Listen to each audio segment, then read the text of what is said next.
আসসালামু আলাইকুম। জি, আমরা আজকে একটু কথা বলবো হচ্ছে উচ্চ রক্তচাপ হলে কোন বয়সে কোন কোন ওষুধগুলো খাইতে হবে। তো আমরা সাধারণত সব রকম ইয়ং বয়স, যারা যুবক বয়সে যারা আছেন এমনকি বৃদ্ধ বয়সে যারা আছেন, তা সবার জন্য আমরা একই রকম ওষুধ আমরা প্রিফার করি না, সাধারণত দিই না। সাধারণত এটা ক্যাটাগরি আছে যে কোন বয়সে আমরা কোন ওষুধটা দিব। সেক্ষেত্রে যারা আমরা অনেক সময় দেখি যে একটা ইয়ং বয়সের একটা মানুষ, সেটা ওনারা একটা বোল্ড একটা ওষুধ খাচ্ছেন প্রেশারের জন্য, যে সেটা আমাদের জন্য, শরীরের জন্য আসলে অনেকটা নেগেটিভ ইফেক্ট তৈরি করে। তো সেক্ষেত্রে আমরা বয়স অনুযায়ী আমাদের প্রেশার ওষুধটা খেতে হবে।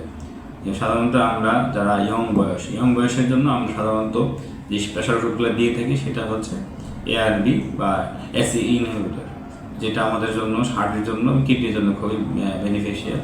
তো ইয়ং বয়সের জন্য আমরা এটা সাধারণত এটাই প্রিফার করে থাকি। যে এই সকল বৃদ্ধ মানুষ আছে, যারা বয়স্ক মানুষ, তাদের ক্ষেত্রে আমরা সাধারণত ক্যালসিয়াম ব্লকার, যেমন হচ্ছে অ্যামব্রোকেল, এগুলো আমরা সাধারণত ওনাদের জন্য প্রিফার করে থাকি।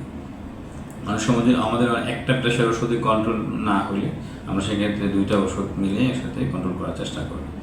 তো আশা করি আপনারা এটা বুঝতে পারছেন যে আপনারা প্রেশার বেড়ে গেলেই যে কোনো একটা ওষুধ চুজ করে খাওয়া শুরু করাটা ঠিক না। সেটা একজন ভালো একজন কার্ডিওলজিস্ট বা হাইপারটেনসিভ ইমার্জেন্সি নিয়ে যারা চিকিৎসা দেন, তাদের সাথে আপনারা ডিসকাস করে তাদেরকে দেখেই শরণাপন্ন হয়ে আপনারা ওষুধ গ্রহণ করবেন। আশা করি।